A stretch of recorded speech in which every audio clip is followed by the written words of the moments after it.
Mike Bennett, a skilled mechanic and struggling single father, pulled Atlas Automotive CO from a burning elevator and got fired the next day for violating company protocol. As he hesitated before each photo and memento he packed away, the injustice of it all weighed heavily on his shoulders. What Mike couldn't have known as he stared at his empty locker was that the woman he saved, Jessica Reynolds, was about to transform his act of courage into the opportunity of a lifetime. His brave decision would ripple through his life in ways he couldn't imagine, even as the world seemed to punish him for doing exactly what his conscience demanded. Every subscriber means the world to me, and your support keeps these incredible stories coming. If you love heartwarming journeys and unexpected twists, hit that subscribe button and like the video. Also, I'd love to know, where are you watching from? Drop your city or country in the comments below and let's see how far this story has traveled. Mike's life is about to change forever. The air grew thick with smoke as the elevator jolted to a stop between the 14th and 15th floors of Atlas Automotive headquarters. Mike Bennett wiped sweat from his brow, looking up from the maintenance panel he'd been working on when he heard the first alarm. At first he thought it might be a drill. They ran them quarterly, but the acrid smell quickly told him otherwise. This was real. Mike had been fixing a faulty light fixture on the 15th floor when the building's fire alarm erupted in a piercing wail. Red emergency lights pulsed along the corridor walls, casting an eerie glow over the normally sterile hallway. As employees rushed toward the emergency stairwells, Mike gathered his tools, following protocol. That's when he heard it, a cry for help coming from the elevator shaft. He hesitated, looking toward the exit where others were already disappearing through the door. Then he heard the voice again, weaker this time, followed by desperate banging against metal. "Is anyone there? Please help." The voice was female, tinged with panic. Mike's chest tightened. Emma and Tyler were waiting at home. His daughter's asthma attack last month, his son just starting first grade. They needed him. Company policy demanded immediate evacuation. No exceptions. But someone was trapped, and Mike knew those elevators better than anyone. He pushed his maintenance cart toward the elevator doors. Smoke seeped through the seams, carrying the unmistakable scent of burning plastic. The digital display showed the car stuck between floors. Mike wedged his crowbar between the doors, leveraging his weight. His muscles burned as the doors finally gave way with a reluctant groan. Peering down, Mike saw the elevator car about 4 feet below. The smoke billowed up from somewhere below, stinging his eyes and scratching his throat with each breath. "I'm going to get you out. Can you hear me?" Silence answered him. Mike lowered himself onto the elevator roof, finding the emergency hatch. His lungs burned as he fumbled with the latch, the metal hot against his fingers. The roar of flames grew louder from below. Inside the elevator, he almost tripped over her. A woman in an expensive charcoal suit lay unconscious, her face pale beneath a layer of soot. Jessica Reynolds, the CEO he'd only seen in company newsletters and at Christmas parties. Her pulse remained strong. Mike lifted her over his shoulder, her frame lighter than expected. The emergency phone revealed they were closer to the 14th floor. With Jessica secured, he forced the doors open wide enough to escape. The hallway was filling with smoke, visibility dropping by the second. Mike kept low, following exit signs to the stairwell. The sprinklers activated, drenching them both. Jessica remained unconscious, her breathing shallow against his shoulder. 17 flights of stairs. Each step sent pain shooting through his legs, his lungs desperate for clean air. Twice he nearly fell. By the 10th floor, the smoke had thinned, though his throat felt raw and shredded. Outside, the parking lot had transformed into an emergency zone. Fire trucks formed a perimeter, their lights painting everything in crimson flashes. Paramedics rushed toward them, taking Jessica and placing her on a stretcher. "She was in the elevator," Mike explained between ragged breaths. 14th floor. The paramedics attached an oxygen mask to Jessica's face before wheeling her away. Mike watched as they loaded her inside, unaware he'd just rescued the woman who signed his paychecks. As firefighters rushed past, Mike finally caught his breath. His soaked clothes clung to him, soot streaking his face and hands. The fading adrenaline revealed the pain of burns on his palms. "Bennett." Mike turned to see Frank Dawson, his supervisor, marching toward him with a face like thunder. What the hell were you thinking? Frank gestured wildly. You were supposed to evacuate immediately. Not play hero. Mike opened his mouth but Frank cut him off. We'll discuss this tomorrow. First thing. The morning after the fire, Mike's hands trembled as he held the termination notice. The words, violation of company safety protocol, burning into his vision like the smoke that had filled his lungs just yesterday. The paper was crisp, official with the Atlas Automotive logo embossed at the top. The same logo he'd worn proudly on his uniform for 7 years. I don't understand, Mike said, his voice barely above a whisper in Frank Dawson's meticulously organized office. The supervisor sat across from him, face unreadable behind his wire-rimmed glasses. A framed photo of Frank shaking hands with Jessica Reynolds stood on the bookshelf behind him, a bitter irony that wasn't lost on Mike. The company policy is clear, Bennett, Frank said, tapping the employee handbook. Employees must evacuate immediately during emergencies. Attempting rescue operations is prohibited. He sighed. That's what firefighters are for. But she would have died, Mike protested, feeling the weight of injustice pressing down on his chest. Frank removed his glasses, rubbing the bridge of his nose. I know what you did took courage. But the decision comes from higher up. My hands are tied. The reality struck Mike with physical force. This termination meant Emma's asthma medication at $230 monthly would go unpaid. Tyler's school supplies, the overdue rent, and the electricity bill with its angry red final notice stamp, all loomed like gathering storm clouds with no shelter in sight. Is there any severance? Mike asked, already knowing the answer from Frank's wince. Not for termination due to policy violation, Frank said quietly. I'm sorry, Mike. Each step toward his locker felt like walking through quicksand. Co-workers suddenly found the floor fascinating as he passed, a few muttering quick condolences before scurrying away. The life he'd built at Atlas was crumbling. Another statistic in the cruel calculus where corporate liability outweighs human compassion.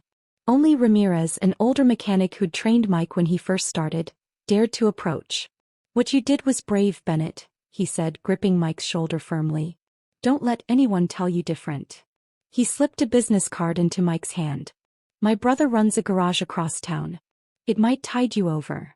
Mike nodded gratefully before emptying his locker. 7 years of his life fit into a single cardboard box. A spare uniform, personal tools, a Father's Day card from Emma and Tyler. He traced his fingers over their crayon drawings, a lump forming in his throat. The security guard who escorted him out had the decency to look embarrassed. Through the windshield, Mike could see the upper floors where yesterday's fire had started. He wondered if the woman he saved had survived, if she knew what happened to her rescuer. At home, Emma and Tyler burst through the door after school, backpacks bouncing as they raced to tell him about their day. Emma had aced her spelling test. Tyler had been chosen to feed the class hamster. Why are you home so early, Dad? Emma asked, her observant eyes narrowing. At 8 she was already too perceptive. Just got some time off, Mike said, mustering a smile that didn't reach his eyes. Who wants macaroni for dinner? Later, after tucking them into bed, Mike spread his bills across the kitchen table. The numbers refused to cooperate. His savings would cover rent for next month, maybe part of the month after. Emma's medication would deplete what remained. He opened the newspaper to the classifieds, uncapping a red pen. Each listing represented a step down from what he'd achieved at Atlas. His termination record would follow him everywhere. Violation of safety protocol, ensuring employers would move to the next applicant. Across town, in a private hospital room with a view of the city lights, Jessica Reynolds was sitting up in bed, asking her assistant about the mechanic who had carried her through smoke and fire to safety. Jessica Reynolds winced as the doctor checked the burns on her forearm, the skin still tender and pink 3 days after the fire. She barely heard his instructions about changing the bandages. Her mind wasn't on her injuries. It was fixed on finding the mechanic who had carried her through smoke and flames to safety. Ms. Reynolds, are you listening? Dr. Miller asked, his brow furrowed with concern. Yes, sorry, Jessica said, pulling herself back to the present. Change the dressing daily, keep it dry, watch for signs of infection. I've got it. As soon as the doctor left her private hospital room at St. Mary's, Jessica reached for her tablet.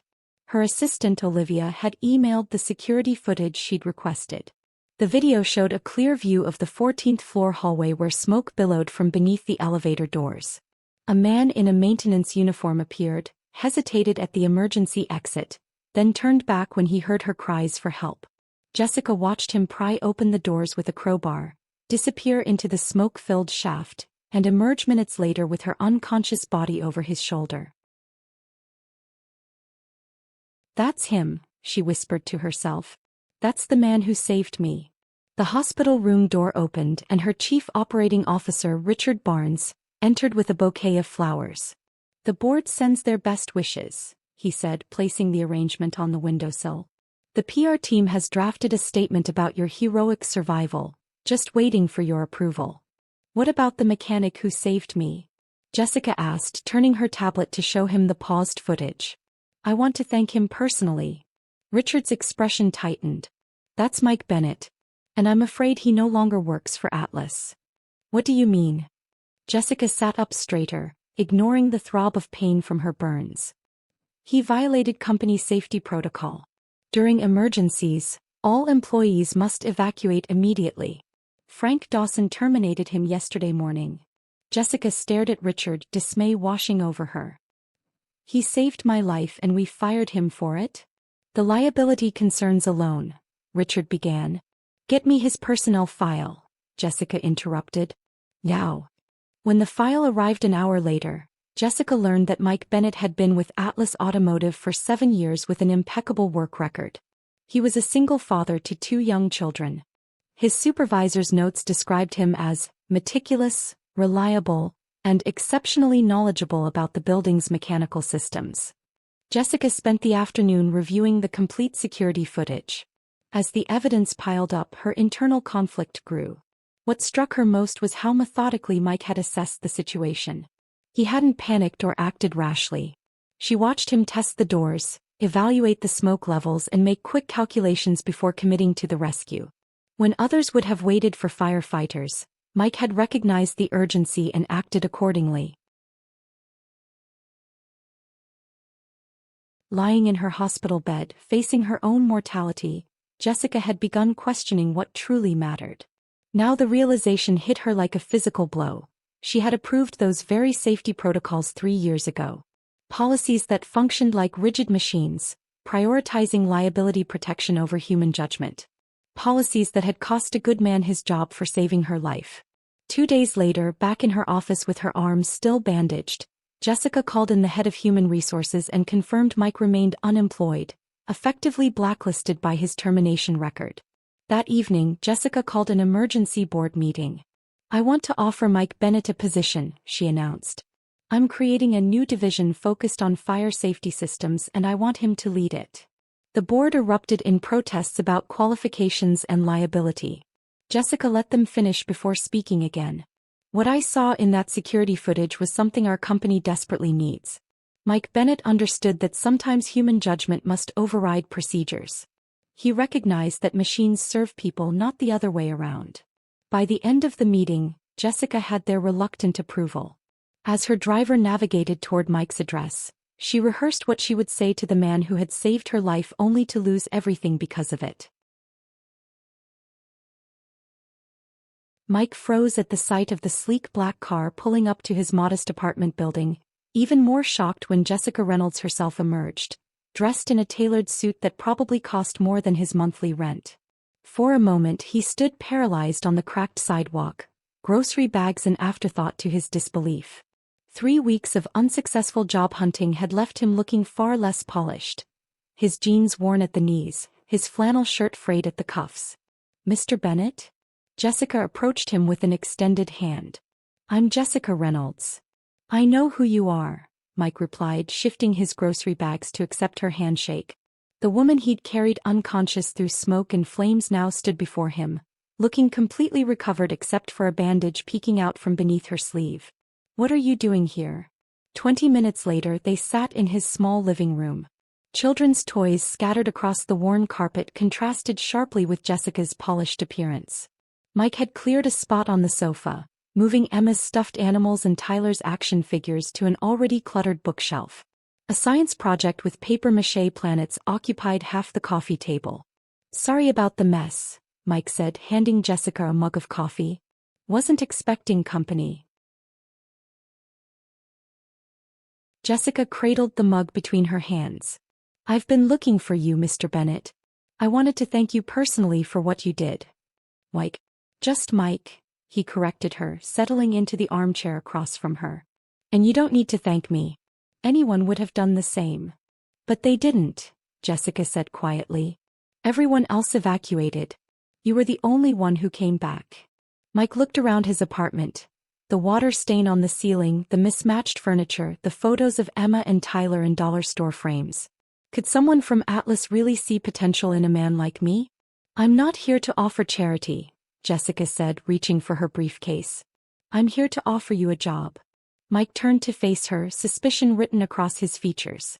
Jessica placed an envelope on the coffee table, carefully moving a papier-mâché Saturn. From it she pulled out building schematics, the Atlas Automotive headquarters. "Tell me," she said, spreading the blueprints across the table. "What would you have done differently with the elevator safety systems?" Mike hesitated, then curiosity overcame his reluctance. He sat down beside her, studying the plans.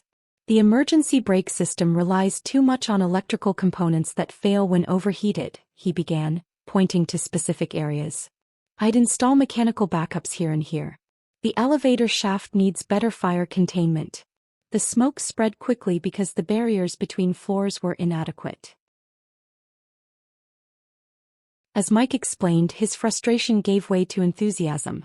He described pressure-sensitive door mechanisms, improved ventilation systems, and simple modifications that would dramatically improve safety. Jessica watched him intently, noting how his hands moved over the plans with confidence, how his eyes lit up when describing technical solutions. "Atlas Automotive is creating a new fire safety systems division," she said when he paused. "After what happened, we realized our approach to building safety needs a complete overhaul. I want you to lead it, not as a mechanic but as head engineer." Mike stared at her. "That's not funny." "I'm not joking." Jessica pulled out another document, a job offer with a salary figure that made Mike's eyes widen. "Your practical knowledge is exactly what we need. Sometimes experience matters more than degrees." The apartment door burst open. Emma and Tyler rushed in, backpacks bouncing, voices raised in excitement about their day. "Dad." Tyler spotted him first, then froze at the sight of their visitor. Mike looked from his children to Jessica, his expression transforming as the reality of the offer began to sink in. This was about never having to choose between paying for Emma's medication and keeping the electricity on. It was about stability, security, a future he'd never dared to imagine. "Mr. Bennett," Jessica said softly, watching the emotions play across his face. "The offer stands. Take some time to think about it." On his first day at Atlas Automotive headquarters, Mike stood in the elevator, the same one he'd pried open during the fire, now wearing a suit instead of overalls, his employee badge reading Head Engineer, Fire Safety Systems. His fingertips brushed against the metal doors, remembering how hot they'd been that day. The elevator hummed as it carried him upward, feeling both familiar and strange at once. The suit Jessica had sent over, a symbol of his new beginning, felt stiff against his skin, the leather shoes pinching his toes in a way his work boots never did. The executive floor doors opened to reveal a world Mike had only glimpsed in passing during his years as a mechanic. Glass-walled offices lined the hallway, potted plants adding touches of green to the otherwise sterile environment. A receptionist directed him to the conference room where his new team waited. 7 engineers sat around a polished table, their expressions ranging from curious to openly hostile. "This is the mechanic?" said a man with wire-rimmed glasses, not bothering to lower his voice. "I have 2 engineering degrees and 10 years of experience designing safety systems, and they put him in charge?" Mike felt their eyes examining him, judging the way his tie wasn't quite right despite his best efforts. He didn't belong here and they knew it. During meetings, technical terminology flew past him. Terms like integrated redundancy protocols, backup systems designed to take over when primary ones fail, and thermodynamic failure cascades peppered conversations. Mike studied engineering textbooks after putting Emma and Tyler to bed, determined to master this new language. In the third week, the team presented their proposal for a new elevator safety system. Robert Collins proudly explained the $12 million plan featuring sophisticated sensors and proprietary software. "This doesn't work," Mike said quietly. The room fell silent. Robert's face flushed. "Excuse me." Mike stood and walked to the whiteboard. "These sensors fail when the temperature exceeds 300 degrees. In an electrical fire that happens within minutes." He drew a simple diagram showing an alternate mechanical system. "This would cost a third of your proposal and work even if the power fails completely." "That's an oversimplified solution," Robert argued. "I care about what works when smoke is filling the shaft and someone's trapped inside." His voice grew stronger as he pictured Emma's face from the night before, laughing as they built a pillow fort. "Complicated isn't always better. Sometimes it just means more ways to fail." Jessica, sitting at the back of the room, smiled, the same determined look she'd had when she first offered him this position. At home the changes were profound. Mike arrived home before dark. He no longer missed dinner or bedtime stories. When Emma had her school play, he sat in the front row. When Tyler's little league team needed a coach, Mike volunteered. The dark circles under his eyes faded. "Dad, are you still going to be a mechanic when I grow up?" Tyler asked one night. "I'm still a mechanic," Mike said, "just working on bigger problems now."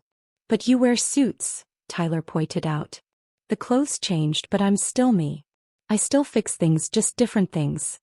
6 months later, Mike's team successfully tested their fire containment system. They deliberately started a controlled fire in a test elevator shaft, watching as Mike's mechanical backup systems engaged when the electrical systems failed.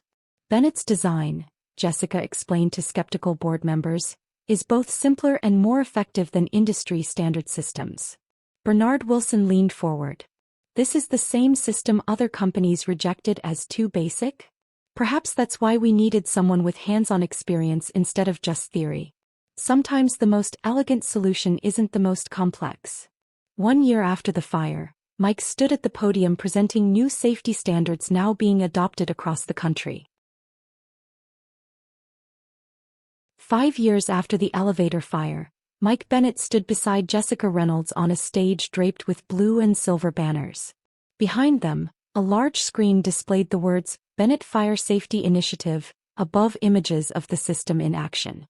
"This program has saved 412 lives," Jessica announced to the crowd of industry leaders and government officials. In buildings across the country. The screen changed to show a mother holding 2 young children. "The Martinez family escaped the Grand Plaza Hotel fire thanks to Mike's evacuation system," Jessica continued. "Mrs. Martinez told me, 'Your system gave us precious minutes we needed.'" What began as one man's redemption has transformed building safety standards nationwide.